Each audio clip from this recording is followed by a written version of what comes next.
बिस्मिल्लाहिर्रहमानिर्रहीम। सो यस्टरडे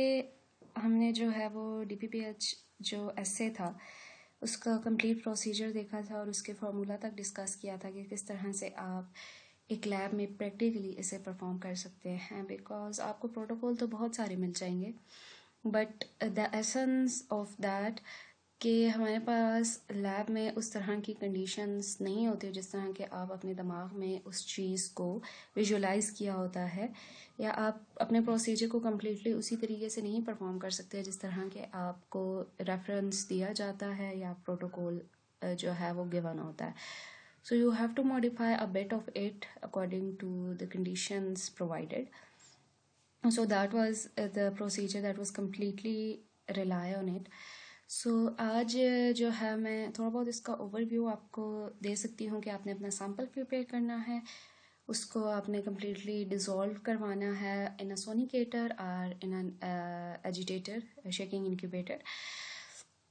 और over the agitator आप जो है डिफरेंट कंसनट्रेशंस अपने सैम्पल की प्रिपेयर करेंगे because we check it for drug delivery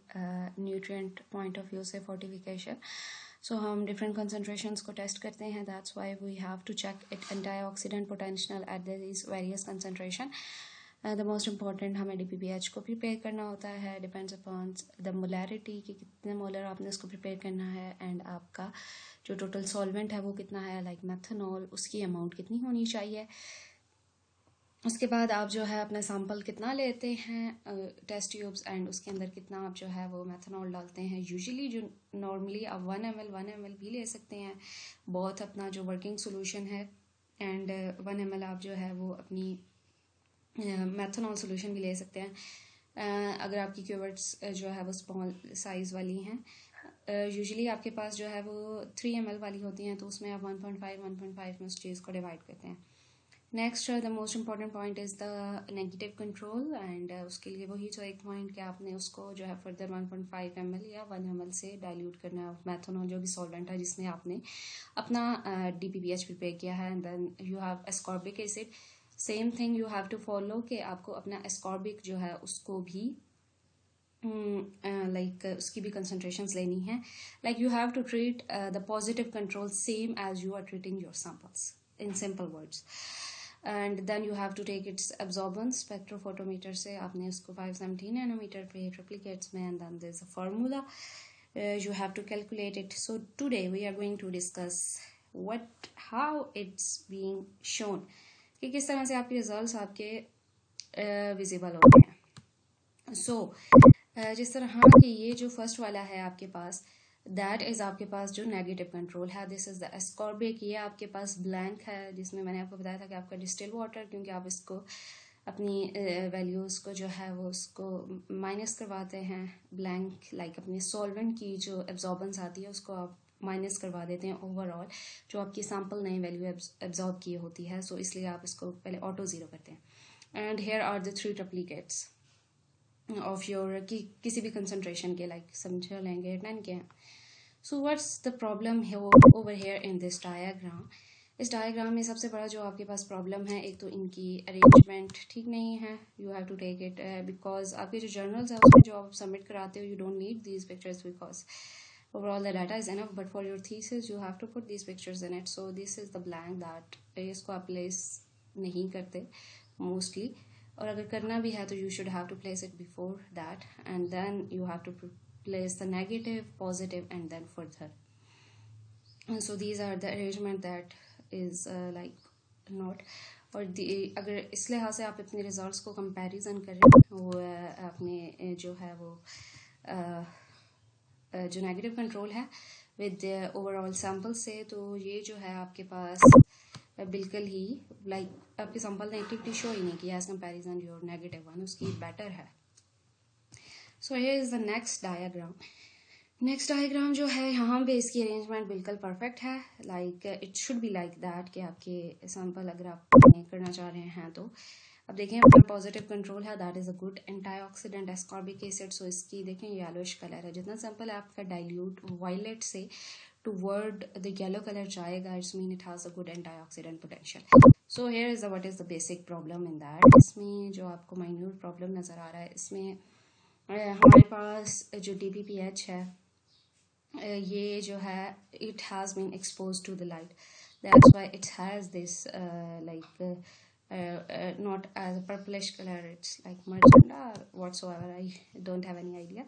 So its color has been changed. So this is the thing कि आपके पास how it is important to keep your DPPH in dark while preparing, while pouring, and even though while taking the spectral readings, you have to keep it in dark. So here,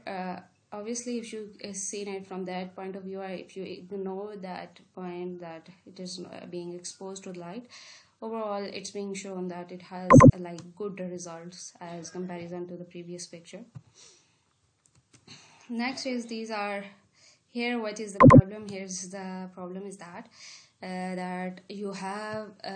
like prepared a very low molarity solution, DPPH solution, like or otherwise you can say that you have prepared it a very low molarity, or either it's been exposed to light, or you have poured wrong concentrations, or you skip pouring, आपने कुछ के अंदर जो है वो पोर नहीं किया DPPH को, और जो है वो आपके पास एक्स्ट्रा डाइल्यूट हो गया है, या आपने उसको प्रिपेयर करते हुए डाइल्यूशंस नहीं प्रिपेयर की, लाइक आपने एग्जैक्ट अमाउंट के अंदर उस चीज़ को नहीं पोर किया, तो इसीलिए ये आपके पास इतना जो है वो शो हो रहा है, और आप इसमें कोई डिफरेंस ही नहीं बता पा रहे कि ये क्या है. So here is what it is, that is like original one, और जो आपके पास एक वे है proper to represent your pictures as shown in कि आपके पास negative control from left to right, negative है, then there is positive, then 10, 100, 200, 300, 400, 500, these are the concentrations, like आपके पास फॉलो किया गया है concentrations को, कि आपके पास 10 पे कितना है, 100, 200, 300, 400, 500, ओके. सो अब ये जो है मतलब आप इसका कंपैरिजन मतलब अच्छा आ रहा है एज कंपैरिजन आपके नेगेटिव कंट्रोल से ओवरऑल, लेकिन आपकी कंसंट्रेशंस पे मतलब डिफरेंस इतना विजुअली आप इसको अब यहाँ पे एक ये तो आप बता सकते हैं पिक्चर्स से कि आपके पास जो आपके सैम्पल्स हैं that are good as comparison your negative ones, लेकिन आप इसमें ये नहीं बता सकते कि आपके 10 और 100 में कितना डिफरेंस आया है, ठीक है, 100 और 200 में कितना डिफरेंस आया है, 3 में, 4 में, या 10 का 500 से कितना डिफरेंस है. So for that you have to take the spectral readings, okay. Visually आप इतना बता सकते हैं कि मतलब ये आपके रिजल्ट्स अच्छे हैं, आपके में शो की है एक्टिविटी या नहीं की. सो मतलब इन दोनों का ए और बी पिक्चर्स का अगर आप कंपैरिजन यहाँ पे देखें और किया जाए, तो ये है कि अगर फर्स्ट वाला कोई ऐसी चीज़ है that was taken as a control, जिसको आपने कंट्रोल रखा था, और बी आपका जो रिजल्टेड प्रोडक्ट थी कोई भी किसी किस्म की, तो वो आपको बेटर बता रही है कि जो कंट्रोल के कंपैरिजन में आपने जो प्रोडक्ट प्रिपेयर की है that is the quiet one and a better one. So here is how the आप डाटा को कैसे प्रिपेयर करते हैं. सो data preparation is one of the most important, like इसको आपकी ग्राफ बनाने के लिए आपको फर्दर यूज़ किया करना होता है, and the most important for the graph, and आपको जर्नल्स के लिए समटाइम डाटा भी प्रोवाइड करना पड़ता है, so you have to prepare it. So how, firstly you have to plot your concentrations, आपके पास डाउनवर्ड्स ऑर्डर में आपने अपनी कंसंट्रेशंस को किया है, ठीक है. उसके बाद आप अपने 10 के अंदर जो मैंने आपको बोला था कि 3 ट्रिप्लिकेट्स हैं, तो आप अपने 3 ट्रिप्लिकेट्स की रीडिंग्स लिखेंगे, इसी तरह सबके अंदर आप रीडिंग्स लिखेंगे. उसके बाद फिर आप इनका मीन लेंगे, and then you have to calculate the standard deviation. जब आप एक्सेल में डाटा पुट करेंगे तो वो आपको मीन और स्टैंडर्ड डेविएशन आप दोनों जो है वो आसानी से उसका फॉर्मूला लगा के आप कर सकते हैं. एंड देन जो है वो आपके पास नेक्स्ट जो है वो आपके पास रेडिकल स्कैवेंजिंग एक्टिविटी परसेंटेज आप कैलकुलेट करेंगे, एक के ऊपर आप करेंगे, तो ओवरऑल आपके पास जो है वो पूरा फार्मूला जैसे कि एक्सेल का होता है वो आपको पुट कर देगा. सो हियर इज़ नाउ, अगर आप जैसे पहली 2 पिक्चर्स जिसके अंदर हमने आपको जो है वो बताया. सो फर्स्टली देखिए कि हमारे पास 10 पे जो है मीन आपके पास कितना आया है. हमारे पास 10 पे जो है वो मीन है, उसकी स्टैंडर्ड डेविएशन, और आपके पास रेडिकल स्कैवेंजिंग एक्टिविटी आई है 57%.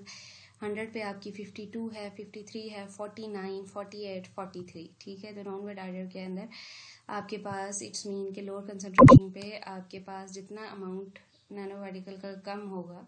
उतना अच्छी या उतना जो आपका सैंपल है उसने अच्छी जो है वो एक्टिविटी शो की है as comparison to the next one जो आपके पास है हमारे पास इसी तरह से उसके अंदर भी उसने आपके पास इसमें अब ऑर्डर चेंज हो गया है इसमें अंदर हायर कंसनट्रेशंस के अंदर आपके पास मोर एक्टिविटी है एज़ कंपेरिजन जो है वो अब जो है हमारे पास मोस्टली इनिबिशन जो है IC50 जो हम कैलकुलेट करते हैं पहले हम ये डिस्कस कर लेते हैं कि आप इसके ग्राफ को कैसे प्लॉट कर सकते हैं so this is how you can plot the graph आपको जो है दोबारा से अपने डाटा को कंसंट्रेशंस को लेना पड़ता है अपनी जो है पुट करके अपने RSA वैल्यूज़ को and then you can plot your graph जो कि डिफरेंट टू कंसंट्रेशंस के दरमियान जो है वो आपके पास नैनो पार्टिकल्स थे जो भी थी उसकी आप जो है वो वैल्यूज़ इस तरह से आप ले सकते हैं और जो है these are the standard deviations ठीक है तो आप अपनी जो है एरर बार्स भी ऐड करनी होती है जिसके लिए आपको ये डाटा चाहिए होता है ओके जी how you can represent your data so firstly अगर आपके समझे 4 सैम्पल्स हैं and in the first one different concentrations उनकी radical scavenging activity and there हमारे पास जो है वो स्टैंडर्ड डेविएशन है that is most important to reach अब यहाँ पे IC50 जी कैलकुलेट ही नहीं हो सकती वाई बिकॉज आपकी एक्टिविटी 50% पहुंची ही नहीं है so not reach maximal inhibitory value so आप नहीं इसको कैलकुलेट कर सकते ठीक है so this is the most important point next आपके पास सेकंड सैंपल है जी सेम आपने उसमें कैलकुलेट तो की है इसी तरह फोर्थ वाले सैंपल में आपने कैलकुलेट तो की है लेकिन why is it wrong because आपकी IC50 वैल्यू आप उस टाइम भी कैलकुलेट नहीं कर सकते जब आपके सैंपल की लोअर जो कंसंट्रेशन हो उसके अंदर ट्रेंड इनवर्स हो लाइक आपके पास हाई पे लो हो सो इसके ऊपर भी आपकी IC50 आप कैलकुलेट नहीं कर सकते IC50 आप उसी सूरत में कैलकुलेट कर सकते हैं there are 2 conditions to calculate it when your sample has reached the 50% maximum activity अब 50% पहुंच गया first condition is fulfilled next जो है वो आपकी कंडीशन क्या है कि हमारे पास ये कंडीशन है कि आपके सैंपल जो है यहाँ पे भी आपके पास एक ट्रेंडी है लाइक सस्टेनेबल है ओवर द कंसंट्रेशन है लेकिन ट्रेंड जो है वो आपके पास इन्वर्स आ रहा है IC50 तभी कैलकुलेट हो सकती है जब आपके पास ऑर्डर इस तरह के हो कि लोअर पे लोअर हो and towards the down higher concentrations पे हायर हो तो तभी आपकी IC50 कैलकुलेट की जा सकती है सो इस तरह से आप अपनी IC50 कैलकुलेट करते हैं कल की वीडियो में हम जो है वो आपको बताएंगे कि आपकी IC50 वैल्यू किस तरह से हम कैलकुलेट कर सकते हैं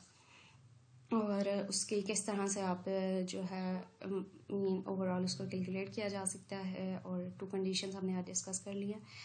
so that's all for today thank you so much guys and please like share and subscribe my channel thank you so much